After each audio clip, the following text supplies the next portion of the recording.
Hello and welcome to the Sleepy Narrator, your tranquil corner of the universe, where curiosity meets calm and science gently lulls you toward rest.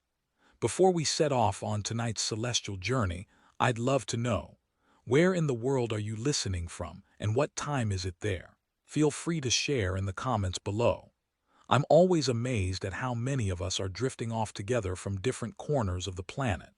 If tonight's voyage brings you peace, perhaps give this video a gentle like, and maybe even subscribe to the channel, so you won't miss our next quiet adventure under the stars. It helps more sleepy minds find their way to this peaceful little space. Now, tonight's tale is a beautiful one, how galaxies, those grand cities of stars, emerge from darkness and dust. I truly hope it's not so captivating that it keeps you wide awake, but if it does, at least you'll greet the morning with a deeper understanding of the early cosmos. So, settle in. Let your shoulders release their weight. Breathe slowly and deeply. You're about to drift through 13.8 billion years of cosmic history. No rush. The stars are in no hurry and they'll wait for you. Let's begin. 13.8 billion years ago, the universe was compact.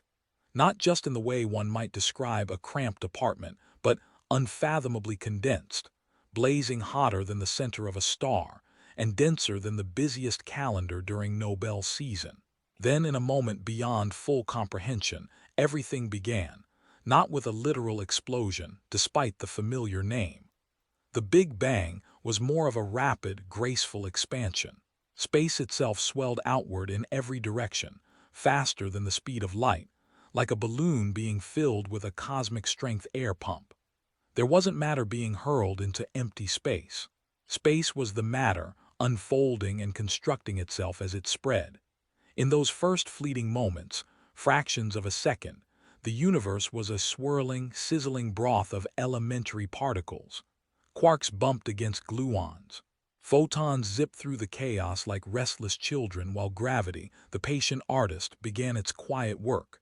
It was chaotic, blindingly hot. Certainly not a place to toast marshmallows or gaze at stars. Not yet. But within all that turmoil lay promise. Hydrogen and helium, the simplest, lightest elements, began to form, piecing themselves together like interstellar Lego bricks pulled from the frenzied stew. These modest atoms would eventually go on to construct everything. Stars, planets, living beings, pet turtles, and, naturally, galaxies. Roughly 380,000 years after the Big Bang, a blink, in cosmic terms, something remarkable happened. The universe had cooled just enough for those atoms to grab hold of their electrons, forming the first neutral atoms. Light, which had previously been bouncing around wildly like a firefly trapped in a jar, was suddenly free to travel. This milestone, known as recombination, created the cosmic microwave background, a faint afterglow of the Big Bang that still softly echoes through the cosmos today. If your eyes could detect microwaves, the entire sky would appear to glow with that ancient light. And yet, despite that glow, there were no stars, no galaxies, not yet. At this stage, the universe was a dim, expanding fog of gas and potential. If you could have floated through it, you'd have seen nothing, just subtle ripples, tiny irregularities in the otherwise smooth spread of matter. But those ripples, they were everything. They were the hushed echoes of quantum fluctuations from the earliest sliver of time, stretched across space by rapid inflation. Some areas were ever so slightly denser than others, barely a difference, really. But gravity noticed, and gravity never forgets.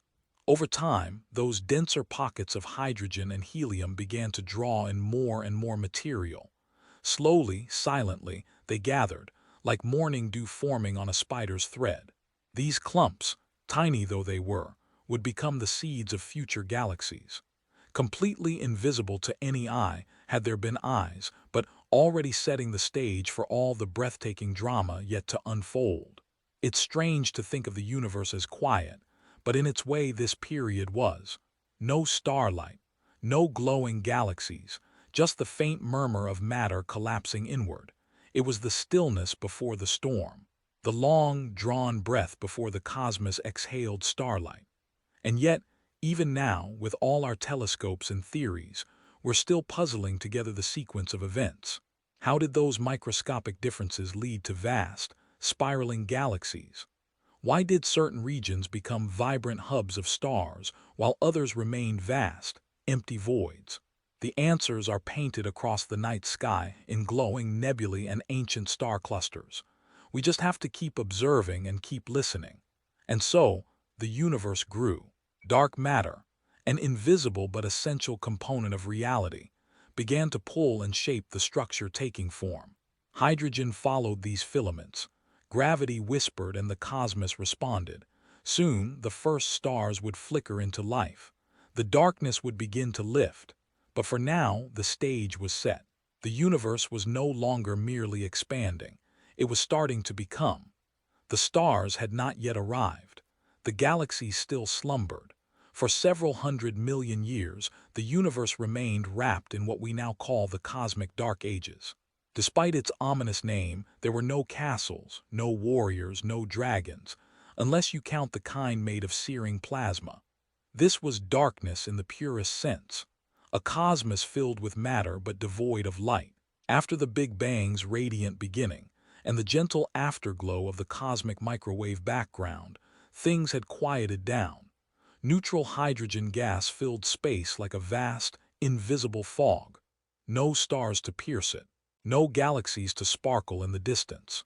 The universe had dimmed, not from lack of energy, but because it hadn't yet figured out how to turn the lights on. Imagine drifting through this moment in time, an infinite, growing sea of cool hydrogen and helium. Occasionally, an electron floats past, like a jellyfish gliding slowly through deep water. Gravity pulls gently on the gas, forming clouds here and there, but everything moves at a glacial pace. Not that time meant much yet. There were no clocks, no sunrises, no ticking of seconds, just the slow, patient gathering of mass in a universe that was in no rush. And yet, within this quiet dusk, something extraordinary was brewing. During the rapid inflation following the Big Bang, tiny quantum fluctuations had been stretched across vast stretches of space. These minuscule ripples in density didn't seem like much. But over hundreds of millions of years, gravity took notice. Where there was a little more matter, even just slightly, it began to draw in more. These ripples slowly transformed into threads and knots, what we now refer to as the cosmic web. Think of the universe as a vast sponge, or perhaps a three-dimensional spider's web strung together by filaments of dark matter and gas. Along these filaments, galaxies would eventually emerge, pulled into place by gravity's persistent hand. The vast spaces in between became voids, immense, empty expanses where few stars would ever shine. At the heart of this developing structure was a quiet partner, dark matter. It doesn't emit light. It doesn't reflect or absorb it. It doesn't even interact with it. That makes it notoriously hard to study, and not the life of any cosmic party. But dark matter was absolutely essential. Its gravitational pull sculpted the cosmic skeleton, anchoring the hydrogen and helium gas in place. Like the hidden frame beneath a painting, it held everything together. Without dark matter, the universe might have remained a cool, hazy cloud forever. Now, if you're still awake, and if so, I admire your curiosity, you might be wondering, why did it take so long for the first stars to appear? Well, forming a star isn't as easy as just throwing some gas into space and flipping a cosmic switch. Hydrogen had to accumulate into dense enough clumps for gravity to take over, compressing the gas until it reached temperatures of millions of degrees. Only then could fusion begin, the nuclear process that powers stars. But the early universe wasn't in any kind of hurry. It allowed gravity to work slowly, steadily, coaxing gas into thicker and thicker clouds.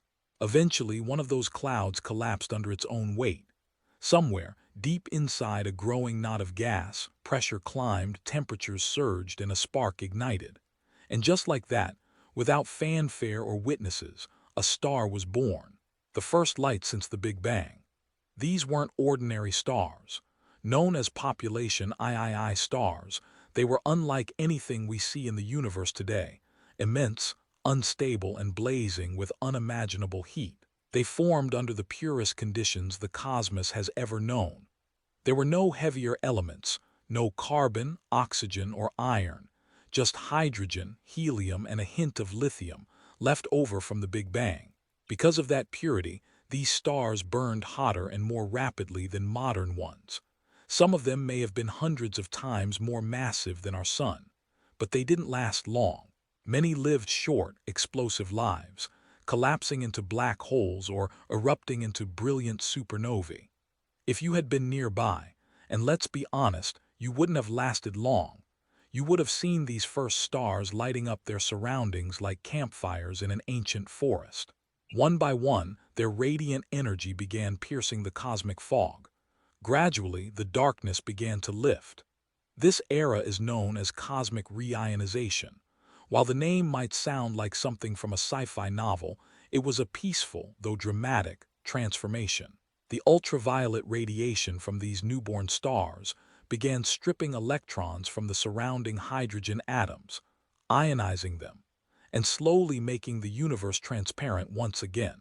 It was as if someone had drawn back the curtains on a cosmic greenhouse, letting light spill in for the first time. From our distant point in time, we can't see these first stars directly. They were too short-lived, too far away, and their light too faint. But we can detect their fingerprints. They transformed the cosmos, from cold and murky to luminous and warm. They seeded the universe with the first heavy elements, the foundation of everything more complex than hydrogen, including you, me, and perhaps the cup of tea beside you. In a way, these ancient stars were the universe's first artists, sketching the outlines of galaxies across the blank canvas of space. Still, galaxies hadn't truly formed, not yet. These early stars were often scattered in small clusters. They were bound together by gravity, but hadn't yet become the grand, organized spirals and massive elliptical galaxies we see in telescope images today. They were more like villages, tiny communities of stars experimenting with structure. But the ingredients for something greater were coming together. As these gigantic stars reached the end of their lives in powerful supernovae, they scattered heavier elements into their surroundings. The gas clouds around them became enriched, cooling more efficiently, collapsing more readily, and forming new stars with increasing ease. This gave rise to the next generation, population II stars. Smaller, more stable, and already a little more familiar. The great cosmic cycle had begun. Gravity pulls in gas. Stars form. They shine. They die. Their remains enrich the galaxy, and new stars are born from the remnants. Each generation built on the ashes of the last, adding complexity, layer by layer, like sediment made of stardust. You might wonder, how do we know all of this really happened, especially if we've never seen those first stars? The answer is hidden in the patterns of light, ghostly fingerprints scattered across the cosmos. By studying the oldest galaxies, analyzing the chemical makeup of ancient stars, and decoding the faint glow of the cosmic microwave background, astronomers piece together the universe's early history. It's like reconstructing a forest's past by examining its oldest trees, the makeup of its soil, and the direction the wind has blown. The clues are subtle, but they're there. And now we're beginning to catch glimpses. With telescopes like the James Webb Space Telescope, we're finally seeing the first galaxies forming. Small, chaotic clumps of glowing stars, just a few 100 million years after the Big Bang. We're looking directly into the nursery where the universe's first light bloomed. It's humbling, really. These stars lived and died long before our solar system was even an idea. Their light traveled across space for billions of years, past merging galaxies, wandering black holes, and the slowly forming Milky Way, until it touched the polished mirror of a telescope pointed quietly at the sky. And now it rests in your mind, in the stillness of your evening as you drift toward sleep. The universe, once dark and silent, had lit its first lanterns. The night had ended, and the age of galaxies was beginning. But the cosmos didn't suddenly glow with brilliance. Not yet. The stars had arrived, but they were scattered, isolated, like distant campfires in a vast wilderness, with no cities, no roads, just patches of light adrift in the darkness. But gravity had other plans. Those scattered stars weren't drifting aimlessly. They were being drawn together, gently, steadily, by unseen threads. Everywhere you could have looked or would have looked, had you possessed cosmic vision and a very long attention span, small clumps of stars were converging. Gravity was silently stitching them into larger, more intricate patterns. The villages were turning into towns.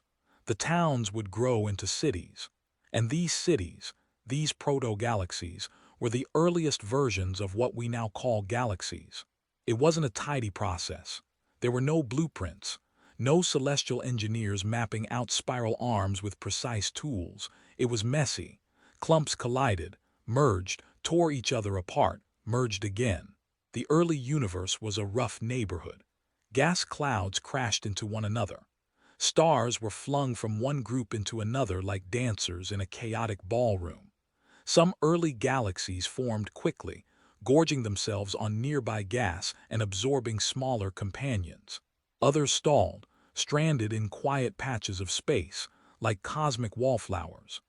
At this stage, galaxies didn't resemble the elegant spirals or massive elliptical structures we admire today. They were uneven, chaotic, and shapeless, more like space blobs than symmetrical wonders. Yet even amid that disorder, something remarkable was unfolding. The galaxies were evolving. Their forms began to stabilize, nudged by gravity, influenced by their environments. Much of that early shaping was guided by an even larger force, the cosmic web. You can picture it as a vast, three-dimensional lattice woven across the cosmos. At the intersections of these dark matter filaments, dense knots formed, hubs where galaxies would gather, like seeds planted in fertile soil.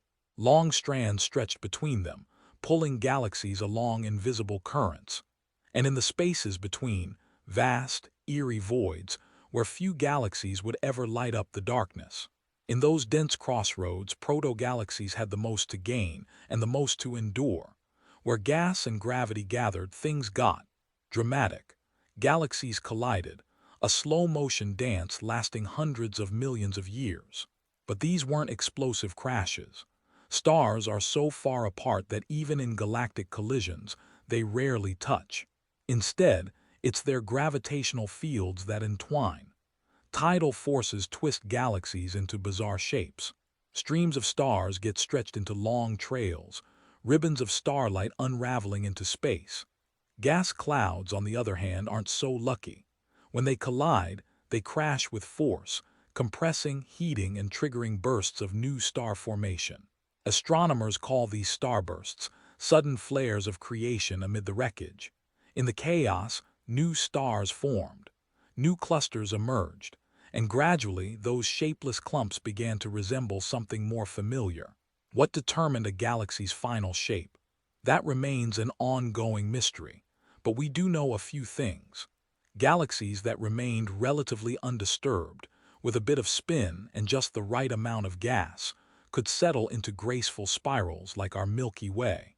Others, battered by collisions or born in denser neighborhoods, transformed into elliptical galaxies, round, featureless clusters of older stars.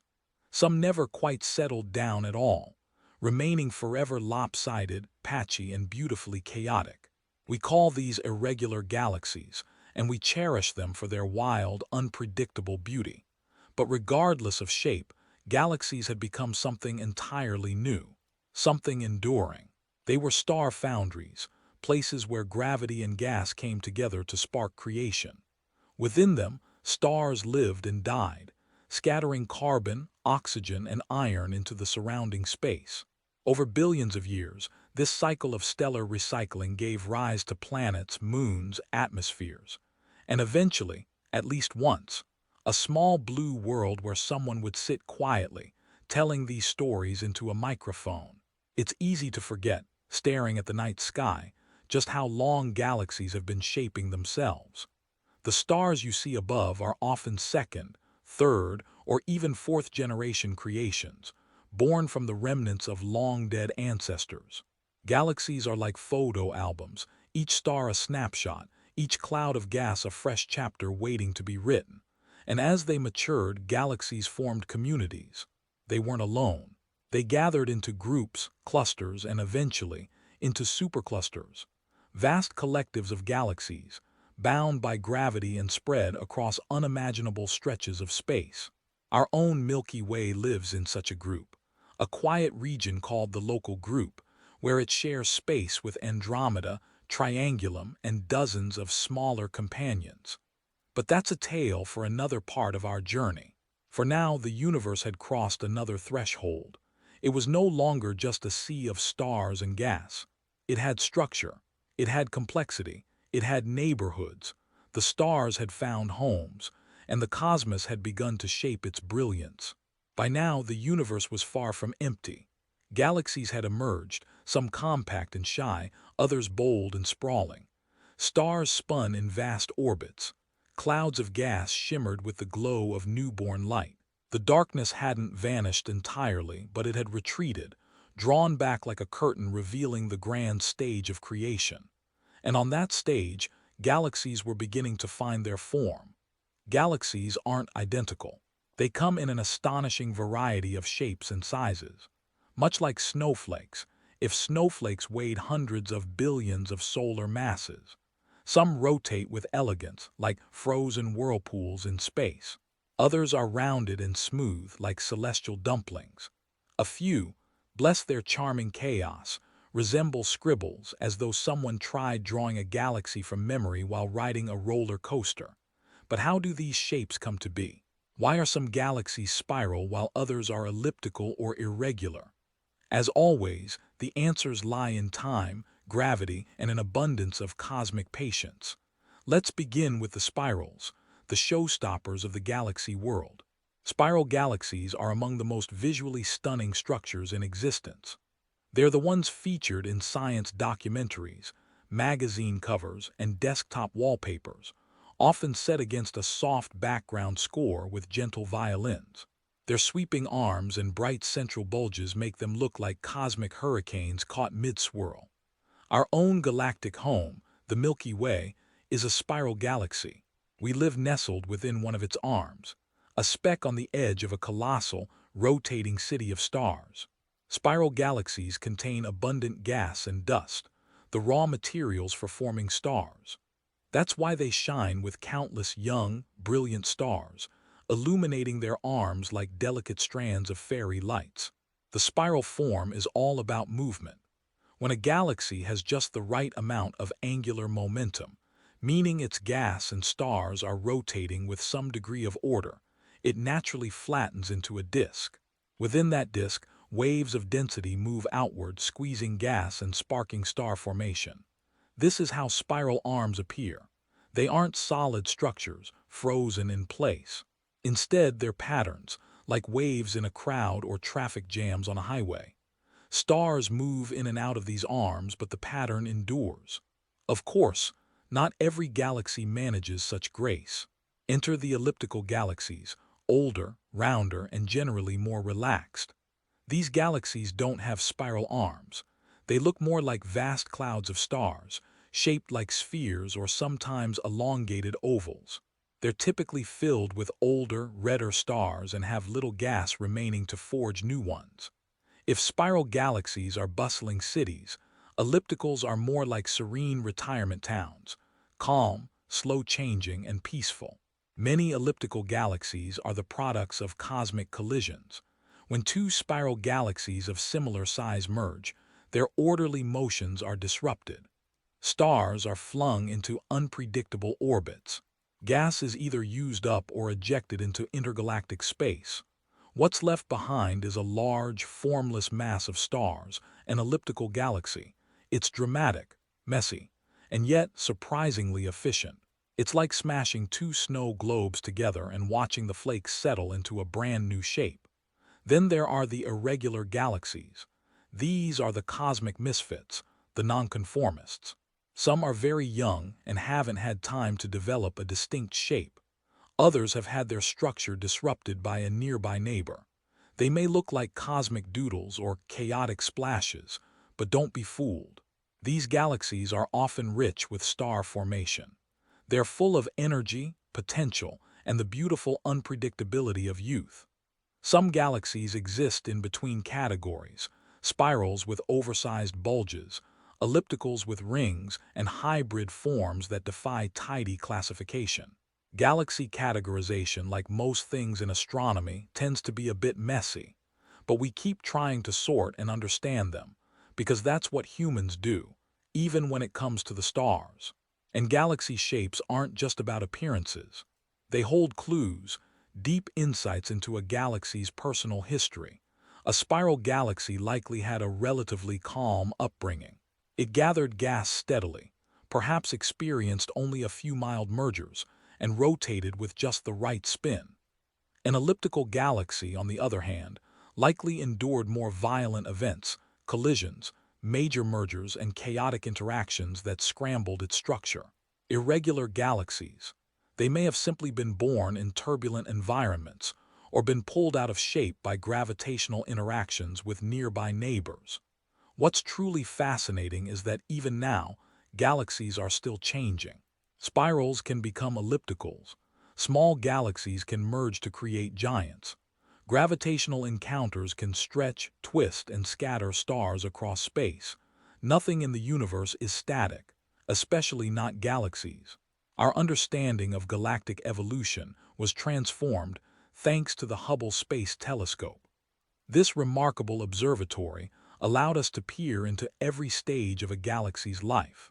We've observed tiny proto-galaxies from the early universe, awkward, glowing clumps only a few 100 million years after the Big Bang. We've seen grand spirals spinning gracefully nearby, and ancient ellipticals, quiet giants that have long since stopped forming stars. We've even watched galaxies in the act of colliding, stretching, contorting, and rebuilding themselves after the impact. Every galaxy holds a story, and sometimes that story is written in the shape of its structure. So the next time you come across an image of a galaxy, a delicate spiral with bluish arms, a glowing elliptical with a soft halo, or a wild patchwork of stars and dust, know that you're looking at more than just beauty. You're witnessing billions of years of cosmic evolution, a tale of gravity and light, of stars born, aged, and lost, of gas drifting, merging, and becoming something entirely new. Galaxies don't just shine, they remember. Now let's come home just for a moment. We've been drifting through deep space, tracing the rise of stars and the architecture of galaxies. But now, let's return to our own little corner of the cosmos, the place we call home. We live inside a galaxy called the Milky Way, and she's quite a host. From our position within her disk, we can't view the Milky Way from the outside. It's like trying to read a book cover while standing inside its pages. What we do see, especially from dark locations away from city lights, is a glowing river of light stretching across the night sky. That shimmering band, part starlight and part cosmic dust, is our view along the galactic plane. We're looking edge-on through billions of stars. The Milky Way is a spiral galaxy, and a large one at that, measuring about 100,000 light-years across. It holds somewhere between 100 and 400 billion stars. Why the uncertainty? Because counting stars is hard, especially when you're inside the cloud, peering out through dust and gas. Still, the best estimates place our solar system roughly a third of the way from the center, tucked into one of the spiral arms like cosmic suburbanites. Not too close to the galactic core, not too far from the action. The center of the Milky Way is an energetic place. It houses a supermassive black hole named Sagittarius A*, a gravitational heavyweight roughly 4 million times the mass of our Sun. It's not the brightest object. It doesn't devour matter as voraciously as some other black holes, but it holds the galaxy together, acting like the pivot point around which stars orbit in intricate, dizzying patterns. We can't see it directly, but we know it's there, because we've watched stars whip around it like moths around an invisible flame. Astronomers have tracked these stars for decades. Their orbits tell us that something incredibly massive, incredibly compact, and incredibly hungry sits at the galactic center. And don't worry, it's not going to eat Earth anytime soon. The Milky Way didn't always look this way. Like every galaxy, it has a long and occasionally chaotic history. It formed gradually, over billions of years, pulling in smaller galaxies, absorbing them, and integrating their stars into its growing structure. Some of these devoured galaxies left ghosts, stars on long looping paths, still orbiting in the Milky Way's outer halo. And this process isn't over. Even now, as you listen to these words, our galaxy is slowly tearing apart several small companions. The Sagittarius dwarf galaxy, for instance, is being unraveled, its stars drawn into the Milky Way like drops of ink swirling into a pool. There's an even more dramatic encounter on the horizon. The Andromeda galaxy, our nearest large neighbor, is heading straight for us, moving at about 110 kilometers per second. Don't worry, you've got roughly 4 billion years to prepare. When it happens, it won't be the end. In fact, it will be a new beginning. The two galaxies will likely merge, forming a larger, more massive elliptical galaxy. Astronomers have even proposed a name, Milkomeda, though it does sound a bit like a space-themed yogurt. Still, we can already simulate this future using advanced models. We've mapped the spiral arms, traced the flow of stars, and imagined what our galaxy might look like in the distant future. And throughout it all, our sun just keeps orbiting. It takes the sun about 225 million years to complete one full lap around the center of the Milky Way. That means it has only completed about 20 orbits since it was born. For perspective, the last time the sun was in this part of the galaxy, dinosaurs were just beginning to appear on Earth. Galactic years, it turns out, are counted not in birthdays, but in eras. So here we are spinning quietly in one of the galaxy's arms. A pale blue dot, circling an ordinary yellow star, wrapped in the glow of countless others. Every molecule in your body, every atom, was formed inside ancient stars, possibly in galaxies that were later absorbed into our own. You are, quite literally, a piece of the Milky Way's story, a living, breathing fragment of galactic memory. Stardust, listening to starlight. If galaxies are the grand cities of the cosmos, then what forces built them? What invisible architects laid their foundations, held their stars in graceful motion, and prevented them from scattering like sparks in the wind? As it turns out, there are three quiet forces behind it all, three unlikely builders that have shaped the universe since the very beginning: gravity, dark matter, and black holes. None of them are flashy. They don't glow, they don't make noise, and they certainly don't attend parties. But without them, the universe would be a very different place, empty, unstructured, and eerily quiet. Let's begin with gravity, the most familiar and perhaps the most patient of them all. Gravity is the great collector. It doesn't rush. It doesn't boast. It simply pulls constantly, invisibly, and forever. In the early universe, as everything expanded outward from the Big Bang, gravity was the reason matter began to gather. It took the tiniest differences in density, the faintest ripples in the sea of space, and began to amplify them, attracting gas and dark matter together. Over time, this persistent tug allowed stars to form. It enabled galaxies to take shape. Gravity works slowly, yes, but it never rests. Yet here's something surprising. Gravity is actually the weakest of the four fundamental forces in nature. Drop a paperclip, and gravity pulls it to the floor. Hold a small magnet over it, and the paperclip leaps up, defying an entire planet's gravitational pull with barely a flicker of magnetic strength. So why does gravity dominate the universe? Because it always adds up. While electric and magnetic forces can cancel each other out, gravity only accumulates. The more mass you have, the stronger the pull, and in the vastness of space, where there's no friction, no wind, no brakes, gravity's quiet influence becomes overwhelming. But even with gravity working tirelessly, something still didn't add up. When astronomers measured how fast stars were orbiting within galaxies, especially the ones farther from the center, they noticed something odd. These stars were moving too fast, Based on the visible mass of the galaxy, the stars and gas we can see, those outer stars should have been flung into the void, but they weren't. They were staying in orbit, loyal, stable. That was a problem, unless there was more mass than we could detect. A lot more. And so, scientists proposed the existence of something invisible, something that didn't shine, didn't absorb light, didn't even interact with it at all. They called it dark matter. We can't see it. We can't touch it. But its gravitational influence is unmistakable. It leaves fingerprints everywhere across the universe. By mass, there's about 5 times more dark matter than ordinary matter.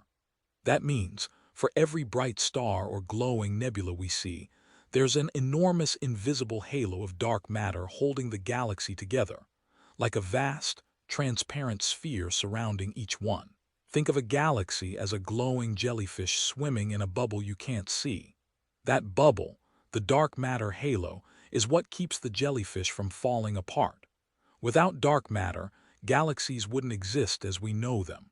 In fact, they probably wouldn't have formed in the first place. And if they somehow had, they wouldn't have remained intact. Their stars would have drifted away into the dark. To this day, we still don't know exactly what dark matter is. There are many theories. Some involve exotic particles, others hint at entirely new dimensions, but none have been confirmed. Still, just like we can feel the wind without seeing it, we know dark matter is there because of what it does. Its influence shaped the skeleton of the universe. Its gravity sculpted the cosmic web. Its invisible presence allowed galaxies to form, grow, and remain stable over billions of years.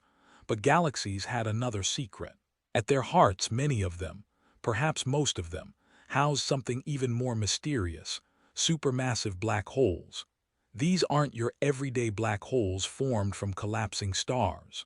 These are monsters, millions to billions of times more massive than the Sun.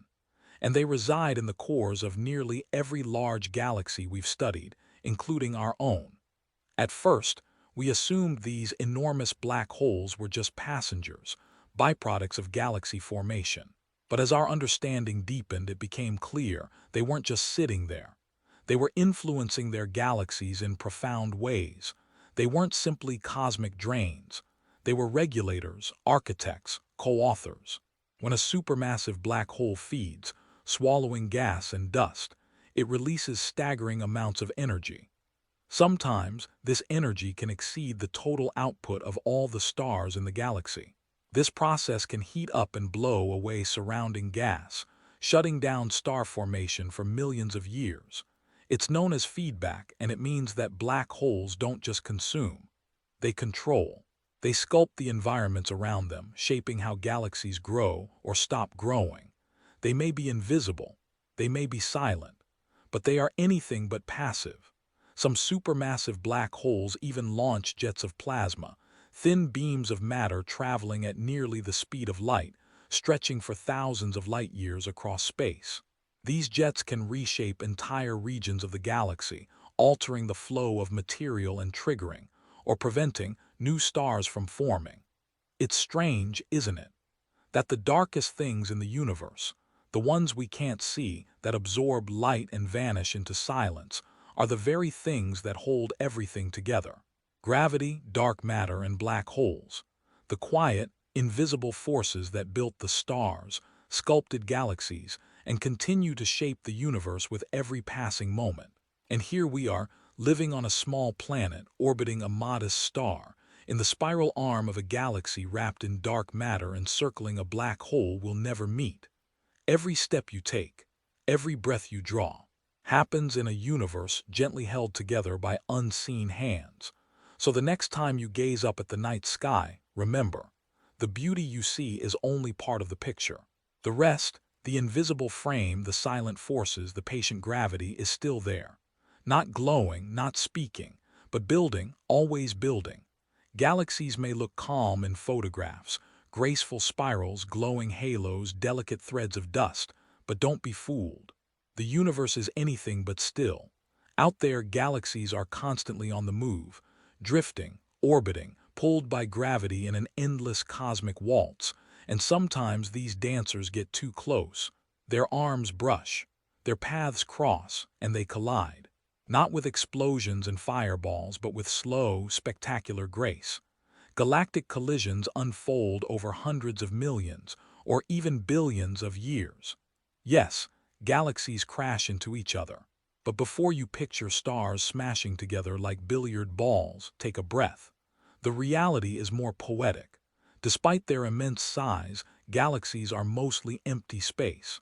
Stars are spaced so far apart that, even during a full-blown collision, the odds of two stars physically colliding are vanishingly small. It's more like two fog banks passing through one another. Only this fog is made of stars, gas, dust, and dark matter, all swirling through complex gravitational dances. While stars may avoid impact, the galaxies themselves are changed. Their shapes distort, stretched and pulled by tidal forces. Long trails of stars unravel into space, what astronomers call tidal tails, beautiful ribbons of starlight flung into the void. Gas clouds, unlike stars, do collide, and when they do, they compress, heat up, and often ignite new waves of star formation. These cosmic bursts of creation are called starbursts, and they can cause galaxies to produce stars at hundreds of times their usual rate. Some of the most stunning galaxies we've observed are caught in this moment. Two galaxies halfway through a merger, arms twisted, star nurseries glowing, their shapes transformed by the encounter. Eventually, after all the merging and reformation, the two galaxies settle into one. But the result usually isn't a spiral anymore. Spiral structures are fragile, easily disrupted. After a major collision, the combined galaxy is often a large elliptical, its stars flung into randomized orbits, and its gas either used up or expelled. It's a slow transformation, but it's how many of the biggest galaxies in the universe came to be. Not through slow, quiet accumulation, but through long, elegant collisions. Like cities built where tectonic plates meet, layered, complex, and shaped by motion. And this isn't just ancient history. The Milky Way is not a passive observer. Right now, our galaxy is merging with several smaller ones. The Sagittarius dwarf galaxy, for example, is being pulled apart, its stars stretched into luminous loops through our galaxy's halo. And the most dramatic dance is still to come. The Andromeda galaxy, our galactic neighbor, is moving toward us. They're separated by 2.5 million light-years now, but they're approaching each other at around 110 kilometers per second. The collision won't occur for about 4 billion years, but when it does, the view from Earth will be astonishing. And surprisingly, our solar system will likely survive.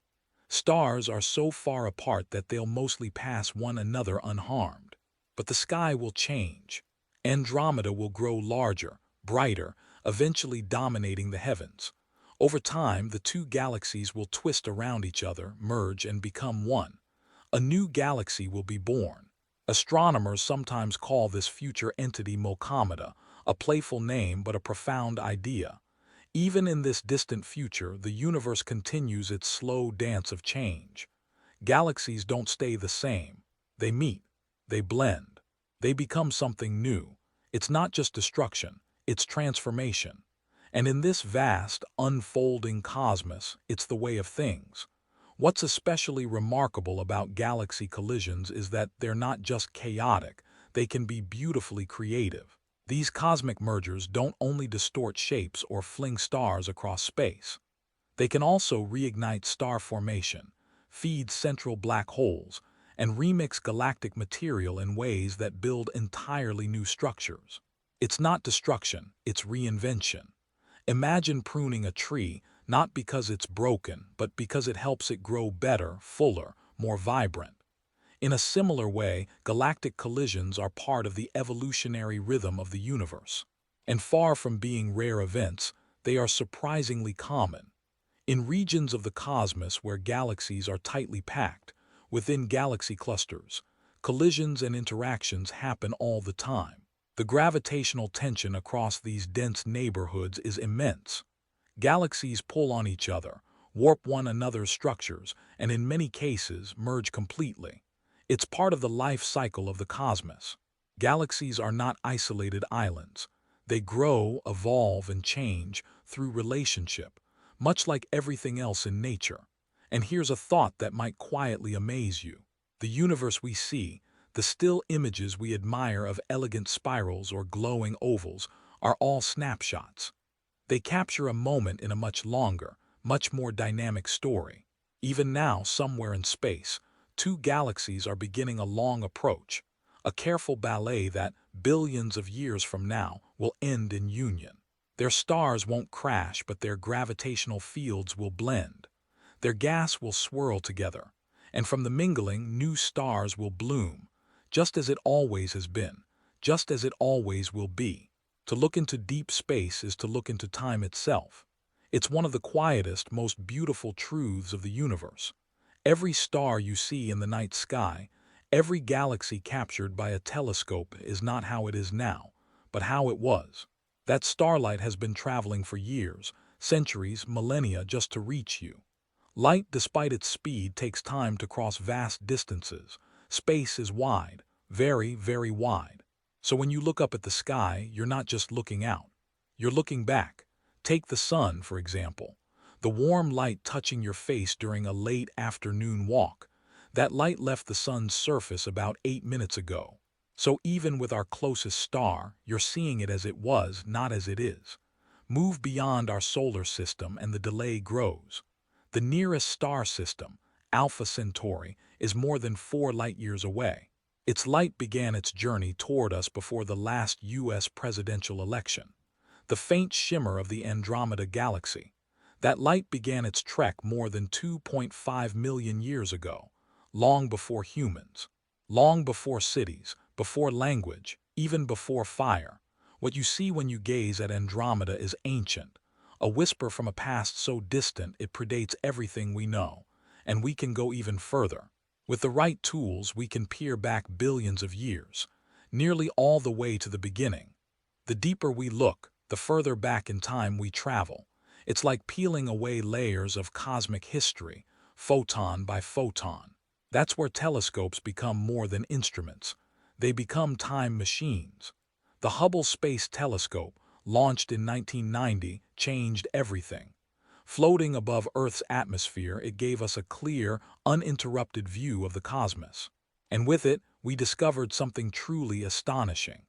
One of Hubble's most iconic contributions was the Hubble Deep Field, a simple but revolutionary experiment. Astronomers pointed the telescope at what seemed to be a completely empty patch of sky.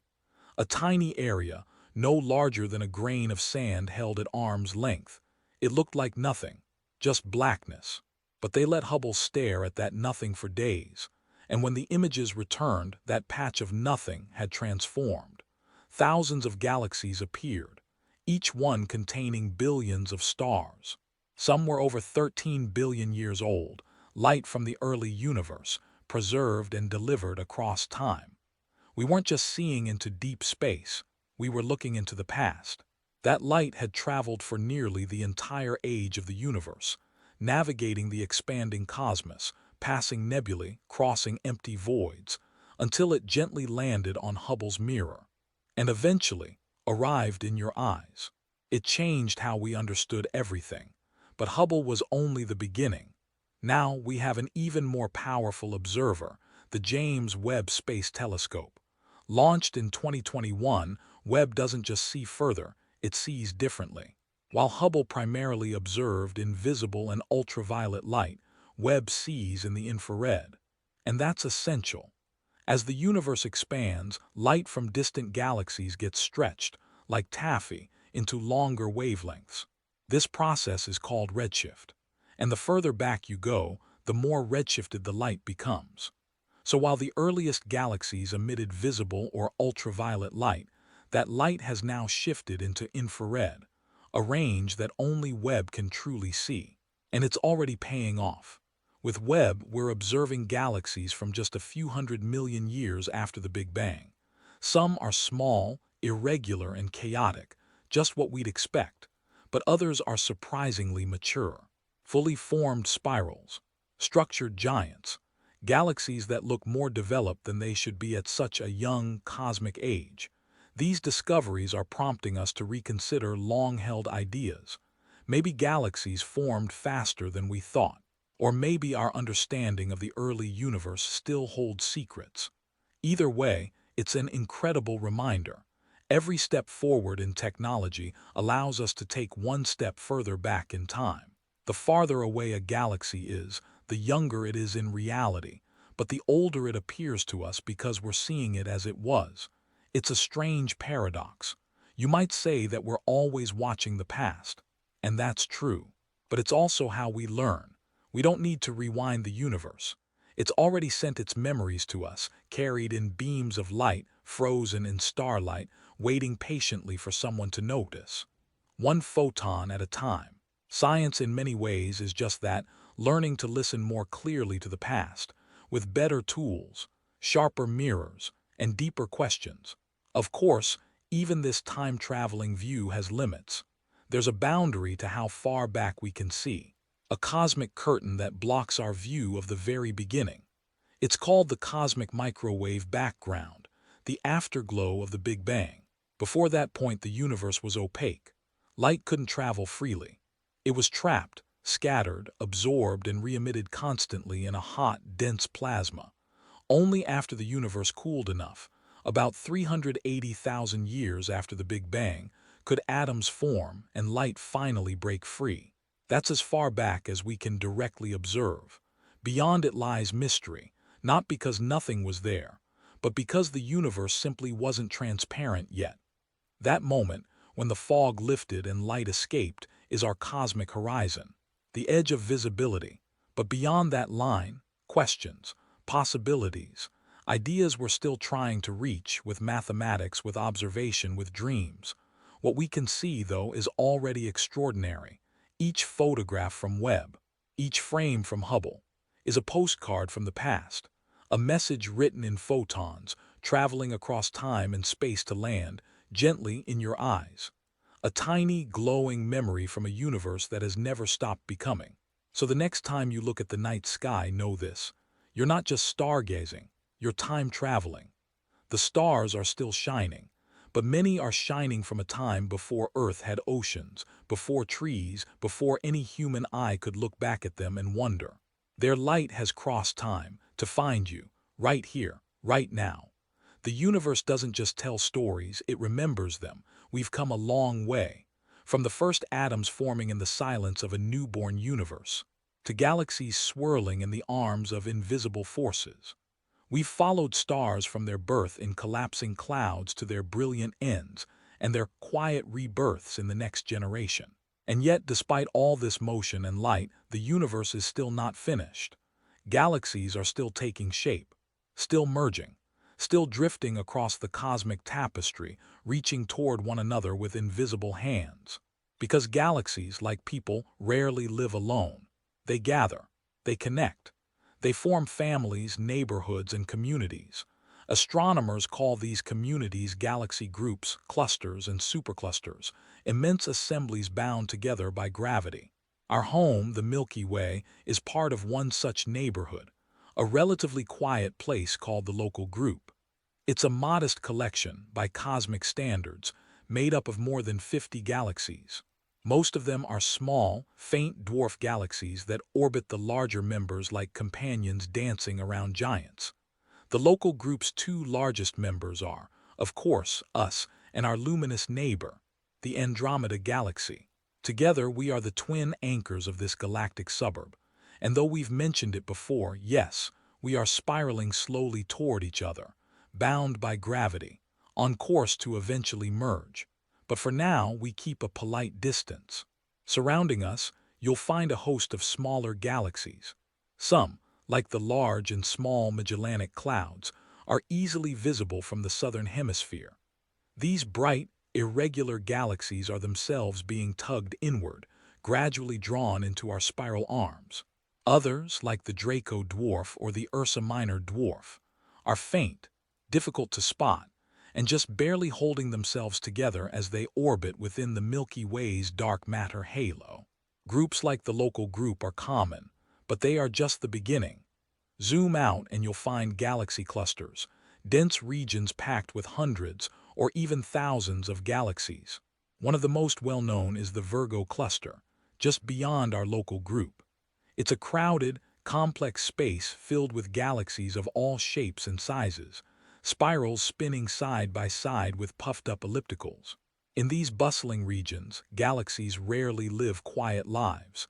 Interactions are frequent, mergers are common, gravitational battles stretch across millions of light years, and these clusters don't float alone either. Clusters themselves are part of even larger structures, superclusters. The Laniakea supercluster, our current cosmic address in the broadest sense, spans more than 500 million light years. It contains about 100,000 galaxies. Let that number sit for a moment. 100,000 galaxies, each one with billions of stars. And this vast, graceful structure is still only a thread in a much larger pattern. The cosmic web. The universe is not random. Galaxies are not scattered like glitter on a black sheet. They form patterns, filaments, walls, and nodes, like a vast foam stretched across space. The cosmic web is the skeleton of the universe, shaped by dark matter, gravity, and the earliest fluctuations of the Big Bang. Where filaments cross, you get clusters, hubs where galaxies gather in great numbers. Along the filaments, galaxies are pulled into chains, connected across immense distances. And in between, vast, silent voids, enormous regions tens of millions of light years across where few galaxies ever form. These dark spaces aren't truly empty, but they're close, sparse, quiet, lonely. It's in the contrast between the crowded clusters and these empty gaps that the shape of the universe reveals itself. We're not in a uniform sea of stars.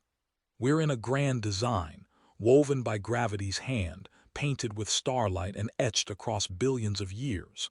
But not everything is expanding. Not everything is growing brighter. In fact, some things are beginning to slow down. In the universe's early days, galaxies were forming stars at astonishing rates, turning gas into suns with fervor. Entire star clusters were lighting up like fireworks in the fog. But now, many galaxies have quieted, especially the big, mature ellipticals. They've used up, lost, or ejected much of the gas needed for star formation. We call them red and dead, not because they're lifeless, but because they glow with the soft, reddish light of aging stars, and no new generations are taking their place. Even our own Milky Way is forming fewer stars than it once did. It's not done yet, not by a long shot, but its most energetic star-birthing era is behind it. The universe is entering a quieter chapter, a more reflective one. And this shift isn't just about galaxies, it's also happening on a cosmic scale. The expansion of the universe is not only continuing, it's accelerating. This surprising discovery made in the late 1990s introduced a new and deeply mysterious player, dark energy. We don't fully understand it. We barely understand it at all. But we know this. Dark energy is pushing galaxies away from each other faster and faster. Over the next few trillion years, galaxies not gravitationally bound to us will move beyond our horizon. Their light will stretch too far. Their presence will fade. We won't be able to see them anymore, not because they've vanished, but because their light will no longer be able to reach us. The cosmos will grow colder, quieter, more isolated. But that future lies far ahead, beyond counting, beyond worry. For now, galaxies continue to form. They continue to collide. They continue to surprise us. With telescopes like Hubble, Webb, and those yet to come, we're looking deeper than ever. We're seeing the echoes of ancient collisions, the glow of newborn stars, the outlines of galaxies just beginning to find their form. Every image from deep space is a reminder. The story isn't over. It's still unfolding, still evolving. And we, tiny as we are, still have a place in it. Because galaxies are no longer just mysteries. They are companions, teachers, reminders that even in a universe so vast we can't fully grasp its edges, we are part of it, and it is part of us. So now, after drifting through billions of years and light years, we arrive in the present moment. a quiet place, a gentle space, a universe that still shimmers with motion and memory. We've drifted from the first sparks of light to the graceful spirals of fully formed galaxies. We've watched the universe take shape, stars rising and falling, galaxies colliding and growing, and cosmic structures forming on the grandest scales. But in the midst of all that grandeur, it's easy to forget that we live in one of those galaxies, that we are part of this immense cosmic web, not just observers but participants. And that brings us back to the Milky Way, our home, our vantage point, the place where every sunrise, every dream, and every human story has unfolded. We've never seen our galaxy from the outside. We can't. We're nestled inside it like someone trying to draw a house from the basement. But we've mapped it. We've measured it. We've listened to its whispers in radio waves, peered through its dust with infrared light, and traced its arms through the dance of its stars. The Milky Way is a spiral galaxy, a large one stretching about 100,000 light-years across. It holds hundreds of billions of stars, possibly as many as 400 billion. And where are we? We orbit one of those stars, a fairly average yellow one, about two-thirds of the way from the center. We reside in a spiral arm known as the Orion Arm, a modest suburb in a bustling galactic metropolis. It's quiet here, peaceful, not too close to the noisy center, not too far from the brilliance. But the core of our galaxy is anything but calm. There, at the heart of the Milky Way, lies a supermassive black hole, Sagittarius A*. It's about 4 million times more massive than the Sun. We can't see it directly. Black holes don't emit light, but we can watch the stars that orbit it, zipping around in tight loops, their paths revealing the enormous, invisible presence at the center. It's like watching leaves spiral around a drain. We know the drain is there, even if we can't see what's pulling them in. And though Sagittarius A* isn't currently consuming vast amounts of matter, its influence is clear. It anchors the galaxy. It shapes the movements of stars across tens of thousands of light years. The Milky Way's story didn't begin in one grand burst. Like many galaxies, it grew over time, by pulling in smaller galaxies, digesting them, and weaving their stars into its structure. Some of those captured stars still wander the outskirts, orbiting on long, slow paths in what's known as the galactic halo. Even now, that process continues. Our galaxy is slowly drawing in and consuming several small companions. The Sagittarius dwarf galaxy, for instance, is being unraveled as we speak, its stars stretched into long, ghostly streams across our sky. This isn't a violent act, not in human terms. It's more like watching a cloud blend into a breeze, slow, quiet, inevitable. And then there's Andromeda. We've mentioned her before, our nearest large galactic neighbor. She's coming. Right now, Andromeda is about 2.5 million light-years away, but she's headed in our direction at roughly 110 kilometers per second. It sounds fast, but in the grand scale of galaxies, it's a gentle approach. In about 4 billion years we'll meet. The sky will shift. Andromeda will grow larger, brighter, eventually dominating the night. And then our galaxies will begin their long embrace. They'll twist around each other. Their stars will mingle. Their gas will stir. And over the course of several billion years, the two will merge into a new, larger galaxy. Not a spiral anymore. Probably something rounder, quieter, and elliptical. Astronomers even have a nickname for it: Milkomeda. It won't be the end of the world. Not for our solar system. Stars are spaced far enough apart that our Sun, and perhaps even Earth, may survive the encounter with little disruption. But the view will change forever. We'll be part of something new, a different galaxy, a different chapter in the universe's story, and the cycle will continue. Galaxies merging, stars forming, light spreading, that's the nature of the cosmos. Constant change. But even in change there is memory. The stars carry it. The gas carries it. The very structure of space remembers where galaxies have been, where they've collided, and how they've grown. And so do we, because we aren't separate from all this. We're not distant onlookers. We're made of it. Every atom in your body, every bit of oxygen, carbon, calcium, was forged inside stars. Stars that lived and died billions of years ago. Some of them were likely part of galaxies that no longer exist, swallowed by the Milky Way during its long formation. That means you, sitting or lying there, listening quietly, you are composed of galactic dust. You are part of this story. You are a chapter in a tale that began before time had names and that stretches far beyond the edge of human memory. It's humbling and somehow comforting. The universe isn't just out there, it's within you. Galaxies spin overhead, yes, but they also echo in your bones. Their light rests in your cells. Their history flows in your veins. And when you look up at the night sky, you're not just gazing at distant stars. You're recognizing something familiar, something deep and ancient and true. That's why the night sky feels like peace, why it quiets our thoughts, why it stirs a longing we can't quite name, because part of us remembers. Somewhere deep, some quiet thread of memory still knows what it feels like to drift through starlight, to form in a swirl of hydrogen, to burn, to collapse, and to become again. And so, as your thoughts soften and your breathing slows, we come to the gentle end of tonight's journey. But before we part ways, let me ask you one more time, where in the world are you listening from tonight? And what time is it there? If you'd like, share it in the comments below. It always warms me to know where these little stories are taking root, across cities and forests, deserts and oceans, tucked beneath blankets or whispered into headphones.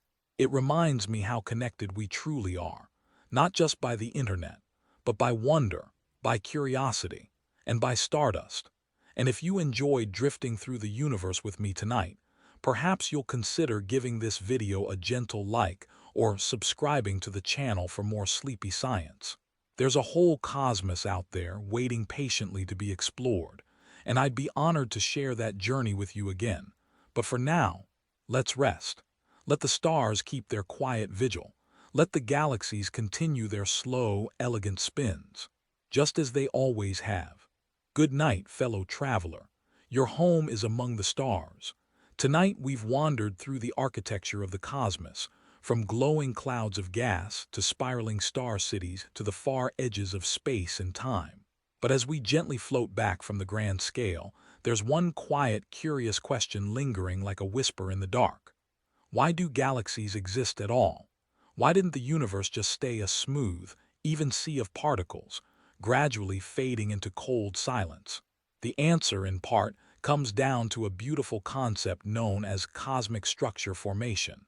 In the beginning, the universe was incredibly smooth, but not perfectly so. Tiny fluctuations, microscopic irregularities in density, were imprinted on the fabric of space during the very earliest moments of cosmic inflation.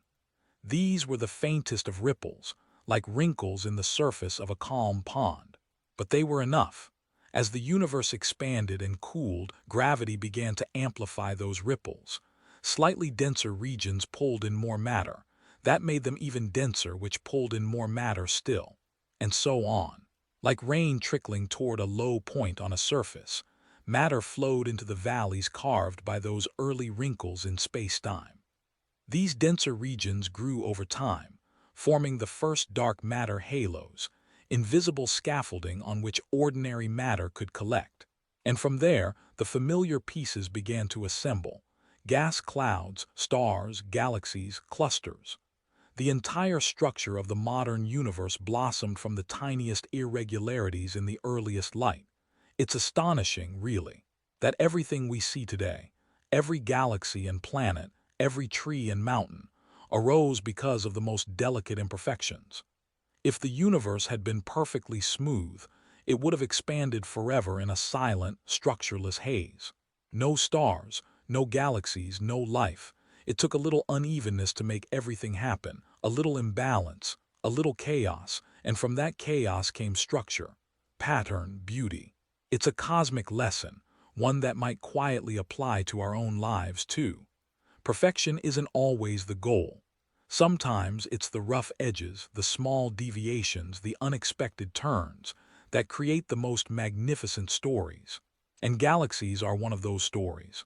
But as much as we've come to understand them, galaxies still hold secrets. Even with our best telescopes, there are countless galaxies we've yet to discover, faint, hidden, distant. There are mysterious ultra-diffuse galaxies, so spread out, so dim, that they were overlooked for decades. Ghostly giants that drift through clusters like wisps of fog. There are dark galaxies, rich in gas and dark matter, but with few or no stars, silent places where star formation simply never took hold. And there may be rogue galaxies, flung away from clusters during violent interactions, drifting alone in the void, isolated and unbound. Each one tells a different story. Each one adds a piece to the puzzle, and we are still piecing it all together. Our knowledge grows bit by bit, photon by photon, through the patient work of astronomers and the persistent curiosity of dreamers. And all the while, galaxies keep spinning, keep colliding, keep growing. They don't wait for us to understand. They just continue their silent, glowing dance. And within some of them, perhaps, life stirs. Because here's another quiet wonder. Galaxies aren't just islands of stars. They are, potentially, cradles of life. Stars form planets. Some of those planets orbit in the habitable zone, the perfect distance for liquid water to exist. Some of those planets may develop atmospheres, oceans, chemistry. And on at least one planet in one galaxy, we know that life did emerge. Complex life. Conscious life. Life that asks questions and builds telescopes and listens to the night. That's us. But what about elsewhere? Could other galaxies host life? Almost certainly. With trillions of galaxies in the observable universe, each with billions of stars, it would be astonishing if Earth were the only place where life had emerged. Of course, we haven't found it yet, not even microbial life. But the numbers, combined with the diversity of conditions we observe, make it seem likely that we are not alone. Still, that doesn't mean it's easy to find each other. Galaxies are vast. Even within a single galaxy, crossing from one star to another would take incredible effort, technology, and time. And between galaxies, it's not just a matter of distance, it's the accelerating expansion of space itself. Galaxies are receding from each other. The farther apart they are, the faster they move away. In time, the light from most galaxies will slip beyond our view. Entire galaxies will vanish from our observable universe, not because they've disappeared, but because their light can no longer reach us. In a few trillion years, only the local group will remain visible. The rest of the cosmos will have faded into silence. It's a sobering thought, but it also makes this moment, now, all the more precious. We live at a time when the universe is still visible, when galaxies still grace our skies, when we can map the cosmic web, trace the lives of stars, and ponder the great question of whether we're alone. In this moment, we are witnesses to the universe's youth, to its structure, to its light, and perhaps its meaning, because in every galaxy there is more than science. There is poetry, there is wonder, there is the quiet realization that despite the distance, despite the scale, we are part of something immense, something ancient, something beautiful. And as you rest your head and your eyes grow heavier, take comfort in this. The galaxies are still turning. The stars are still shining. The story continues. And you, dear listener, are a part of it. A small part, yes, but no less miraculous. You are made of atoms that were forged in stars, scattered by supernovae, gathered by gravity, and woven into a being who can wonder where you came from. You are the universe, thinking about itself, feeling itself, dreaming itself into stories and questions and lullabies of light. That's what we're doing here. Not just learning, not just teaching, but remembering together, with quiet awe and gentle curiosity.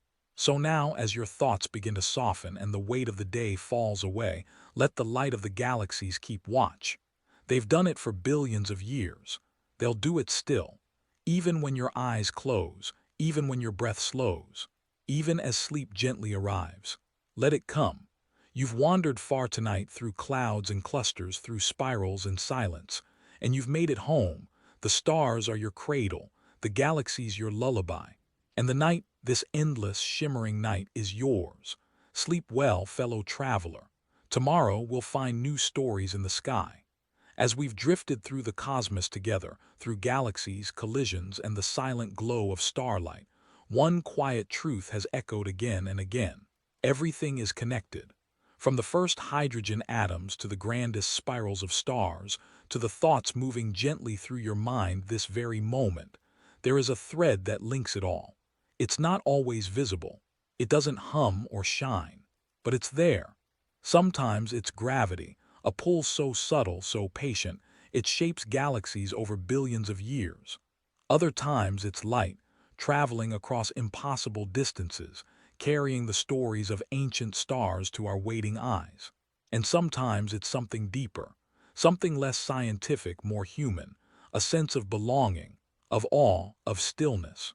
When we study galaxies, we're not just learning about faraway systems of gas and dust.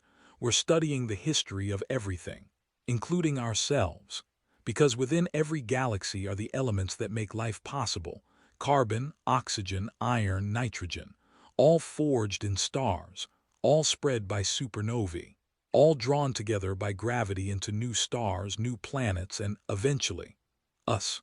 You are in every sense a child of the stars, the calcium in your bones, the iron in your blood, the oxygen in your lungs. All of it came from ancient stellar forges, long extinguished, their light still journeying through space. And that connection gives us something extraordinary: perspective. When daily worries feel overwhelming, when the world seems too loud, too fast, the night sky offers a gentle reminder you are part of something vast, something ancient, and something ongoing, because galaxies aren't finished. The universe isn't done. Stars continue to form. Gas continues to swirl. New planets are being born this very second, somewhere far away. And maybe, just maybe, on one of those planets life is beginning to stir. Not like us. Not exactly, but something curious. Something watching. Something wondering about its place in the dark. We may never meet them. We may never know for certain. But the fact that it's possible, the fact that life has happened here, means it might have happened there too. And even if we're alone, just for now, that doesn't make our story any less beautiful. In fact, it makes it more precious. Because we are the part of the universe that gets to notice, that gets to see galaxies not just as glowing shapes, but as homes, that gets to name stars and map nebulae, and send our thoughts sailing through space in the form of golden records and hopeful signals. We are explorers, not of distance alone, but of meaning, of beauty, of wonder, and galaxies are our reminders that from chaos can come order, that from dust can come brilliance, that from silence can come song. Now, as your mind begins to float in that peaceful space between waking and dreaming, let the thought of a galaxy settle gently in your imagination, not as a cold, distant swirl of physics, but as something alive, something turning, something becoming. Picture it now, a spiral galaxy slowly rotating in the quiet of space. Its arms are long and luminous, filled with stars young and old. Dust lanes thread between them like rivers of shadow. Clusters of newborn stars sparkle in blue. Older, redder stars glow warmly near the center. At its core, a supermassive black hole waits, silent, steady, anchoring everything. Around it, billions of stars orbit in calm precision. Some burn brightly, some have long since dimmed. Some have planets, rocky, icy, gaseous, circling quietly through the dark. And perhaps on one of those planets there is water, there is air, there is curiosity. Perhaps in the glow of a distant sun, something has looked up and wondered, what's out there? And in that moment, for the briefest blink of time, two galaxies, millions or billions of light years apart, share a thought, a question, a wonder. That's what the universe offers us. Not just knowledge, but connection. A reminder that the stars we see are not decorations, they are places. They are histories, they are possibilities. And our story, fragile, fleeting, but deeply real, is part of that. You may never travel to another galaxy, but you don't have to, because you're already in one. You were born in it, you breathe it, you carry it with you. And as your eyes begin to rest and your breath becomes slower, know this: the galaxy continues to turn. The stars continue to shine, and the universe holds you gently, quietly in its ever-expanding embrace. You are safe here. You are home. No matter how far your thoughts drift tonight, no matter how distant the stars may seem, you belong to the earth, to the sky, to the galaxies, to the great unfolding story of the cosmos. So rest now. Let the silence hold you. Let the light of distant stars lull you. Let the slow rhythm of turning galaxies guide you into sleep.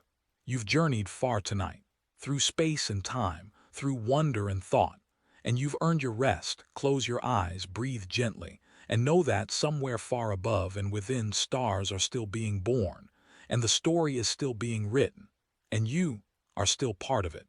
You may not realize it now as you drift in stillness, but your connection to the cosmos is far more than poetic. It's physical, it's chemical, it's personal. Think for a moment about the atoms that make up your body. Each one, every carbon, hydrogen, oxygen, and iron atom, was created long before Earth ever formed. They were born in stars, scattered by explosions, and swept into the swirling cloud of gas and dust that eventually formed our solar system. The iron in your blood likely came from a massive star that went supernova. The calcium in your teeth, forged in the final breaths of a dying star. Even the water in your body, the hydrogen at least, was created in the Big Bang itself. You carry the timeline of the universe in your cells. You are quite literally made of time. That's not a metaphor, it's science. And it's beautiful, because it means the universe didn't just happen around you, it happened through you. Your heartbeat echoes the rhythm of ancient stars. Your breath is recycled starlight. And your thoughts, drifting now toward rest, are part of a story that began long before memory, and that will continue long after your dreams tonight. This kind of cosmic perspective can feel overwhelming sometimes. We are, after all, very small, a single person, on a small planet, orbiting an average star, in a galaxy that's just one among trillions. But small does not mean insignificant. In fact, smallness gives us clarity. When we look at galaxies, when we study stars and deep space, we're not trying to conquer the cosmos. We're not trying to own it or fix it. We're trying to understand, to belong, to listen to the quiet music of reality and find where our note fits in. And it does, perfectly. Your existence is as valid and meaningful as the orbit of a planet or the spiral of a galaxy. You don't need to be grand to be important. You are part of something elegant, and you're doing exactly what the universe has always done. You're changing, you're becoming. Galaxies change over billions of years. Stars live and die. New stars form, planets shift. Light travels, gravity pulls, nothing is still, nothing is wasted. Everything has a role, including you. Even now, lying still, eyes soft, thoughts quiet, you are part of that unfolding. You are in motion. Not just on Earth, spinning and orbiting, but in a cosmic sense. Your atoms are dancing to ancient rhythms. Your consciousness is an expression of a universe that never stopped creating.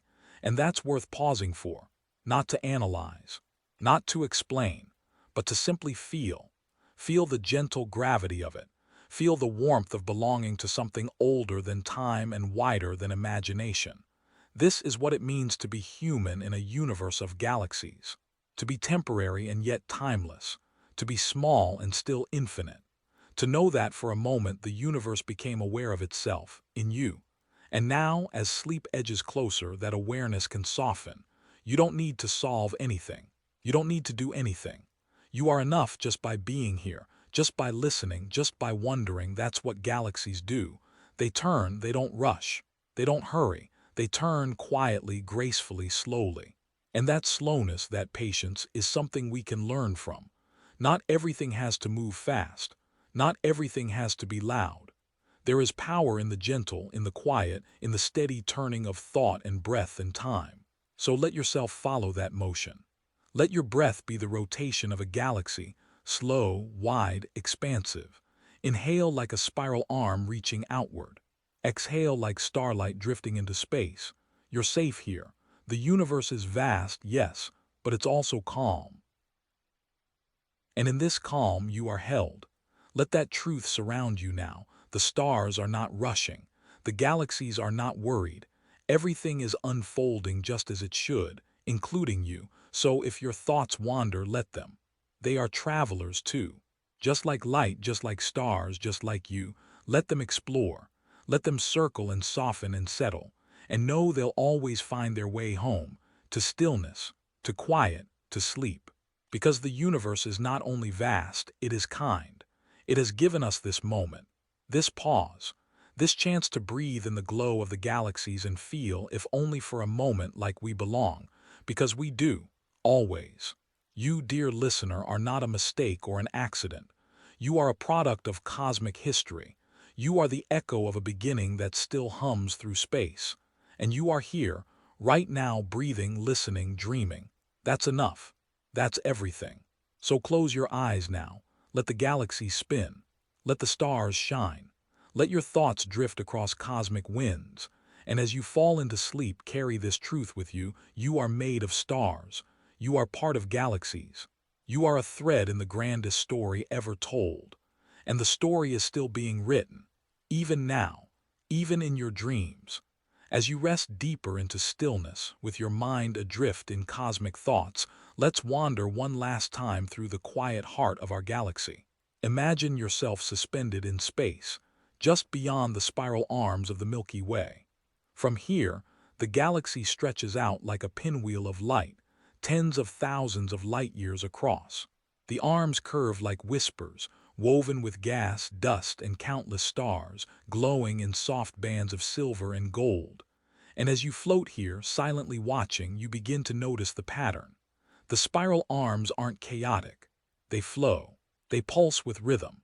These arms are more than trails of stars. They are the footprints of density waves, slow-moving ripples through the disk of the galaxy that gather gas and trigger the birth of new stars. As these waves pass through, they gently compress the interstellar gas, and wherever the gas is squeezed tight enough, stars are born. This is why spiral arms shine so brightly. They're not just filled with stars. They're making them. They are nurseries of light. And this creation doesn't happen in explosions or sudden bursts. It unfolds slowly, quietly, over millions of years. Stars are born in clouds of gas and dust, nebulae, where the pull of gravity causes the cloud to collapse inward. As it shrinks, it heats. As it heats, fusion begins. And with fusion, a star is born. The star begins to shine. It pushes away the remaining dust with its radiation and settles into a long, stable life. This process, repeated across billions of stars, is how the galaxy breathes. Inhale, stars are born. Exhale, stars live, shine, and eventually fade. It's a cosmic rhythm that has been playing for more than 13 billion years. And it plays on still. Even now, as you lie quietly in the dark, stars are forming in the Milky Way. Somewhere in a spiral arm, a cloud is collapsing, a core is heating, and a brand new sun is beginning to flicker into life. And around that newborn star, disks of gas and dust are swirling. Tiny particles are sticking together, dust becoming pebbles, pebbles becoming rocks, rocks becoming planets. And maybe, just maybe, one of those planets will cool, will hold water, will grow clouds. And over time, something new will emerge, something alive, something that can feel, something that can one day look up at the stars and wonder, where did I come from? Just as we do, just as you are right now. In the soft hush of this moment, it's clear this isn't just science. It's memory, it's story, it's family. Because the atoms in that newborn star, they're not new. They were once part of older stars long gone. That's how the galaxy works. Nothing is truly lost. Stars live, shine, and eventually release their elements back into space, either through gentle winds or powerful explosions. And that material becomes part of the next generation. Stars give birth to stars. Galaxies are not just collections of light, they are generational. Every star carries the history of the ones before it, just like we do. Every moment in the galaxy is built upon the ones before. There is no waste. No ending, just continuation. And now, as you drift deeper into rest, know that you too are part of that flow. You were born from it, And one day, long from now, your atoms will return to it, to the earth, to the sky, to the stars. You will become stardust again, and the cycle will continue. But for now, you are here, breathing, still, alive, and that is more than enough. You are not separate from the galaxy, you are a moment in it, a brief, radiant spark in an ocean of time. And even though the universe is immense, even though galaxies are vast beyond comprehension, you are not lost in them. You are found in them. Because every time we look into the night sky and feel wonder, that feeling is real. That connection is true. It means something. It reminds us that despite distance, despite silence, the universe is not empty. It is full of light, full of movement, full of memory, and full of possibility. Somewhere, a star just exploded. Its light will travel for millions of years before anyone sees it. Somewhere else, a galaxy is beginning to merge with another, a slow dance that will take billions of years. And somewhere close by, a single person is lying in bed, listening to the quiet of space and feeling, perhaps for the first time, that they belong to all of it. That person is you. And this galaxy, this spinning sea of stars, is your home, your birthplace, your companion. It watches over you not with eyes, not with judgment, but with light, and with silence, and with motion. Let that be your comfort tonight. You are not drifting alone. You are moving with the stars. You are breathing with the galaxies. You are resting in the arms of the cosmos. So now, let go. Let sleep wrap around you like the Milky Way wraps around its center. Let your breath fall into rhythm with the slow turn of stars. Let your thoughts dissolve like light into shadow. You have wandered far tonight, through dust and light, through time and thought, and now you are safe. You are still. You are home. The galaxies will keep turning while you sleep. As our journey through the galaxies comes gently to a close, take a slow, steady breath. You've traveled across space and time, not through rockets or spacecraft, but through thought, imagination, and wonder. And now you've arrived at the edge of sleep. But before you let go completely, before you drift fully into dreams, let's rest for just a moment longer, right here, in this space between stardust and stillness. Galaxies have shown us how vast the universe truly is. They've shown us how stars are born, how they live, and how they pass their light along to the next generation. We've seen the delicate spirals of the Milky Way, the brilliant cores of elliptical galaxies, the ghostly outlines of ultra-diffuse systems. We've marveled at collisions that last a billion years, and the gentle arcs of stars caught in cosmic tides. We've watched gravity sculpt entire superclusters, and we've traced the filamentary threads of the cosmic web. We've even looked ahead, to the quiet future of our universe, when only a few galaxies will remain visible and the stars will grow fewer and dimmer. And through all of this, one idea has followed us, soft and steady. You are part of it, not outside of it, not a visitor, not a stranger. You belong here, not just on Earth, but in the universe. In the structure of galaxies, in the language of starlight, in the pattern of time. You may be small, but you are not meaningless. Because meaning isn't found in size or scale. It's found in experience, in awareness, in connection.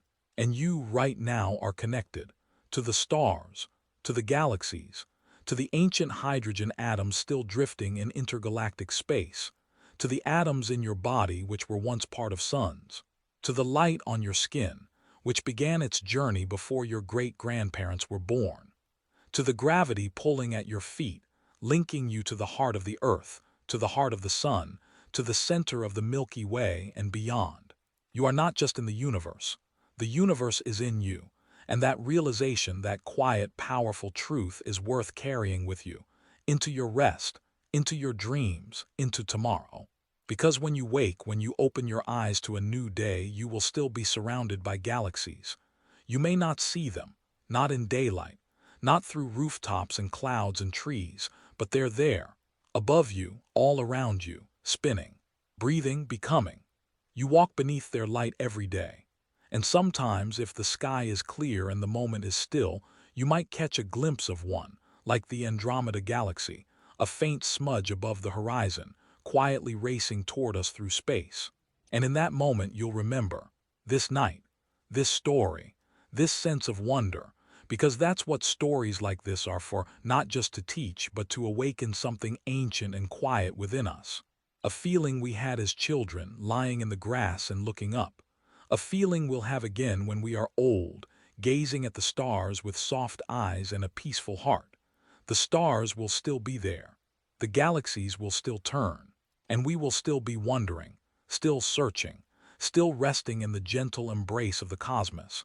And that's all right, because the universe doesn't demand that we understand it fully. It only invites us to notice it, to appreciate it, to join in its slow, eternal unfolding. And we've done that tonight, together, in this moment of quiet, in this soft, drifting journey from curiosity to calm. So now, before you let go completely, let's take one final breath together. Inhale slowly, like you're filling your lungs with starlight. Hold it for a moment of stillness. Then exhale gently, as if you're sending your breath into the night sky to drift among the galaxies. There you are, still, safe and held. The stars don't rush. Neither should you. You have all the time you need to rest, to dream, to be. You've done enough tonight. You've wandered far and wide. You've touched the edge of the known universe and returned with a little more peace in your heart. So let yourself sleep now. Let the stars continue their vigil. Let the galaxy spin. Let the silence wrap around you like a blanket stitched from cosmic dust. And if you wake in the middle of the night, or if your thoughts stir again, remember this space. Remember this stillness. It's always here for you. You can return anytime. To the stars, to the stories, to the soft hum of the universe. And I, the sleepy narrator, will be here, waiting quietly among the constellations, ready to guide you gently back to sleep. Now, before you go, or drift off completely, if this journey brought you even a moment of peace, consider giving it a soft like, and subscribing for more quiet explorations of science and wonder. It helps this small corner of the cosmos grow and helps other curious minds find their way to rest. Thank you for sharing this space with me tonight, for trusting me to guide you through the stars. It's been an honor. Now, sleep well, fellow traveler. The galaxies are turning, the universe is calm, and you right here, right now, are exactly where you belong. Good night, and may your dreams be full of light.